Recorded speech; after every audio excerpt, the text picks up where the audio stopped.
Hey guys, evening. Mike Woodworth here, or Woody, with Woody's Backcountry Living. Anyway, out here tonight in the woods, about 2 in the morning, you know, not sleeping, not hanging out, just having a good time. Got me a little fire going, got a good cup of coffee, and thought I'd have a little talk with you tonight about all this stuff I'm hearing on the internet and on YouTube about survival and bugging out and all this craziness. Look, some things you got to understand. Some things I think we all need to come to terms with. First of all, survival, in my mind, means you have stepped into a, poop hits the fan kind of situation. Thing like a plane crashes and you're the only guy that lived through it. Thing like, you got completely messed around, lost out in the middle of nowhere, no gear, no equipment. You're out on a hike, you fall, get a serious injury, you're bleeding. Now you're in a survival situation, okay? You're out on a day of camping, canoeing, whatever. Next thing you know, canoe capsizes, you lose all your gear. You're soaking wet, freezing cold, storms coming in. Now you're in a survival situation. Here's the thing about a survival situation. As far as gear goes, you ain't going to have a bug out bag with you most likely. If you do, congratulations. But I'm kind of in the zone to think that, you capsize your canoe and your backpack's going for a swim, so you may or may not be able to retrieve it. That being the case, let's talk about camping for a minute, hiking for a minute. When you go out to recreate or enjoy yourself in nature, you're not in a survival situation. Survival, literally defined, means your life is in imminent danger of ending any minute. You can take a lot of preparations to avoid that. So let's talk about that. Let's talk about what can I do to keep myself, from ending up in a survival situation. I'm going to go out in the woods and go camping for a couple days, or I'm going to go take a hike somewhere, or I'm going to go on a canoe trip, or what have you. Okay? To avoid a survival situation, there's some simple things that a person can do and should do.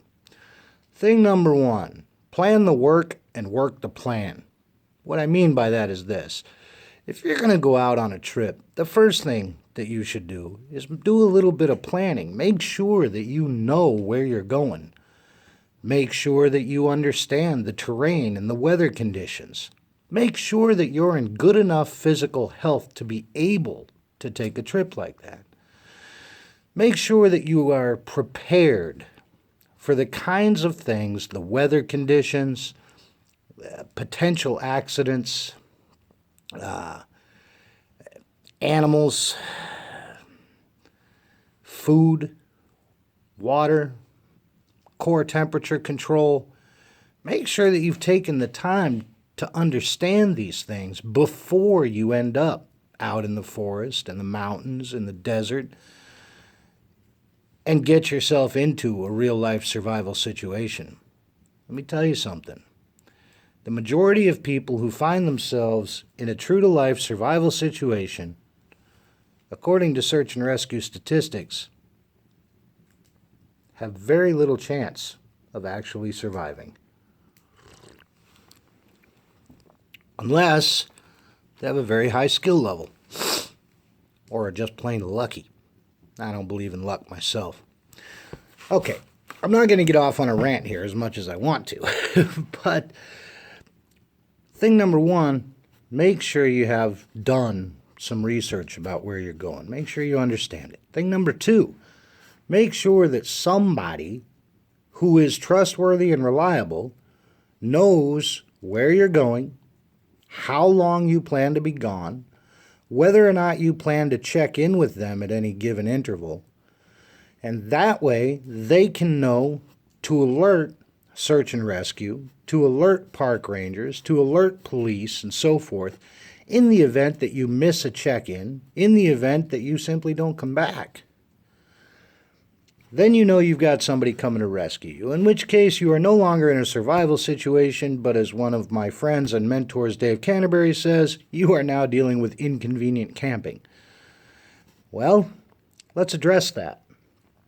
If I'm going to go out in the woods, even for a day hike, I live in Alaska, Kenai Peninsula. I've seen it 80 degrees in the afternoon and 30 degrees at night here. I've seen it go from bright and sunny to pouring down rain. I've seen it snow in the middle of June, okay? Because of these things, you always need to be prepared. Basic preparation is as follows.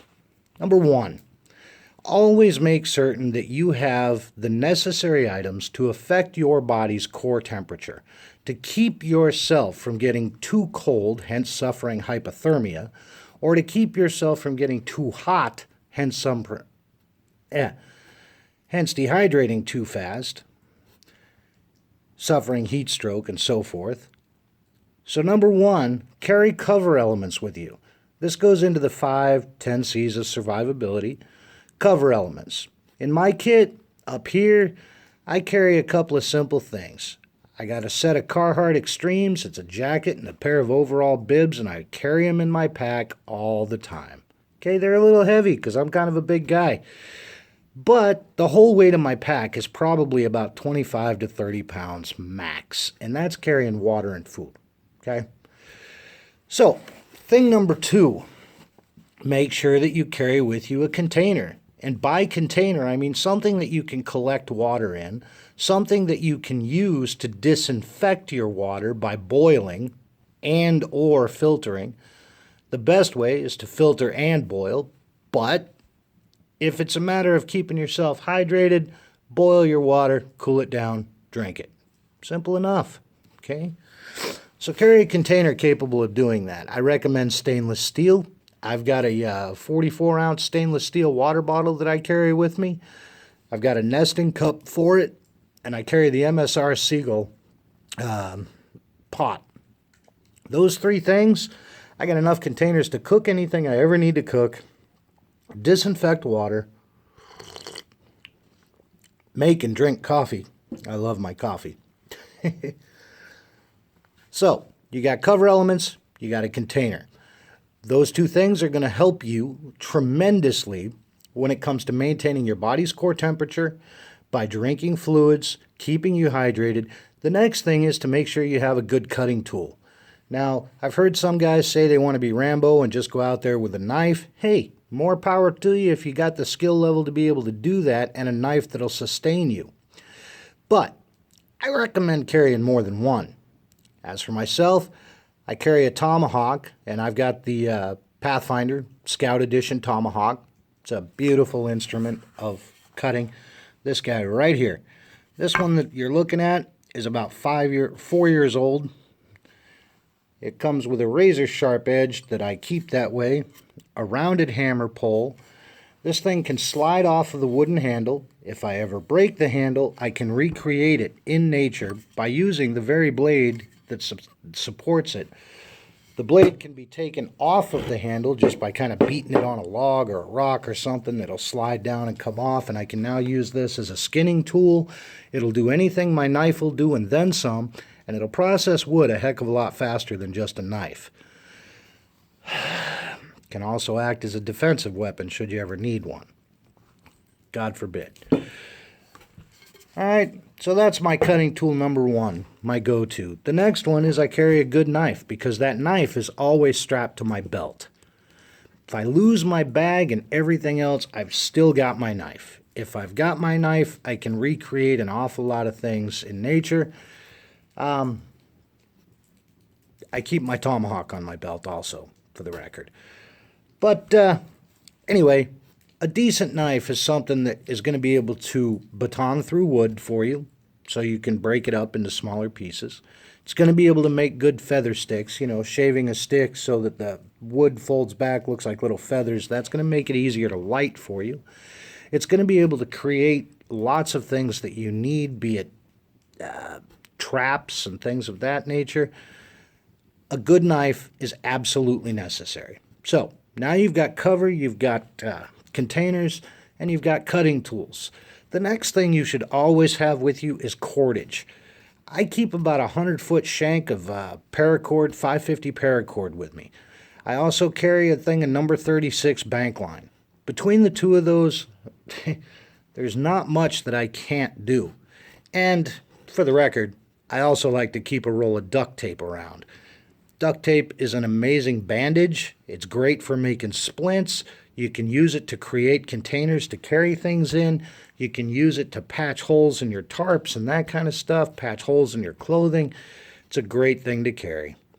So you got cover, you got containers, you got cutting tools, you got cordage. All of these things are going to help to affect your survivability in a bad situation. Hang on just 1 second, guys. Sorry about that. Heard some crunching around in the woods out there. Thought I might have a bear around. Figured I'd double check before I became dinner. Anyways, the next thing you want to always have with you is combustion. Something that you can get a fire going with. If you can't start a fire, then you have little to no chance of being able to disinfect your water supply, for one.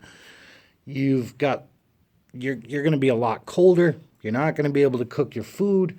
So combustion is hugely important. For that, I carry a ferrocerium rod, and I keep it lashed on to my knife sheath.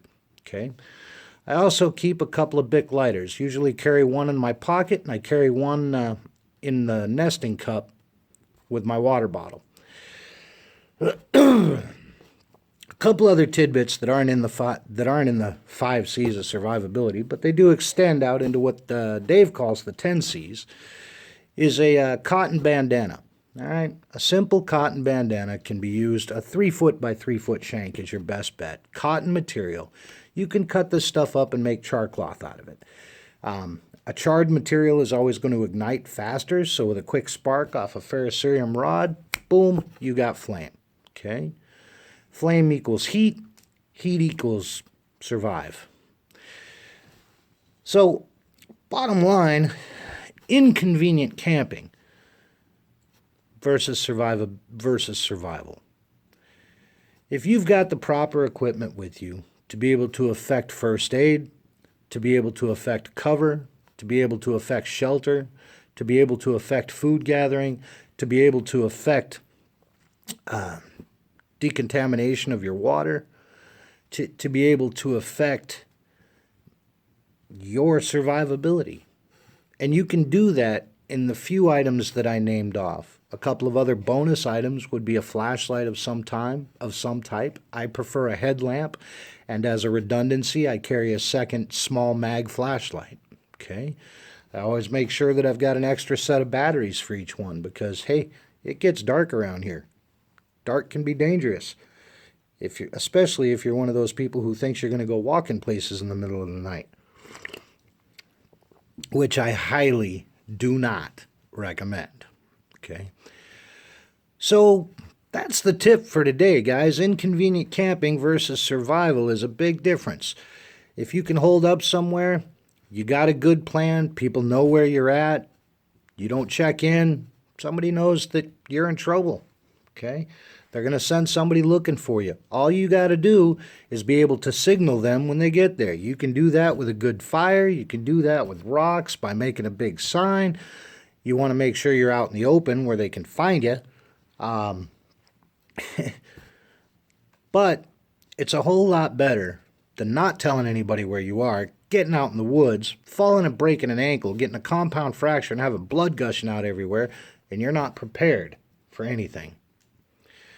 Hey, anyway, hope this helps you out. Name's Mike Woodworth. Friends call me Woody. This is Woody's Backcountry Survival. Hopefully, this video did you some good. If it did, I hope you'll subscribe to my channel. I hope you'll share it. I hope you'll tell other people. I want to get the education out there, guys. The more lives we save, the better off we all are. Anyway, it's been good. It's been fun. God bless you all. Peace.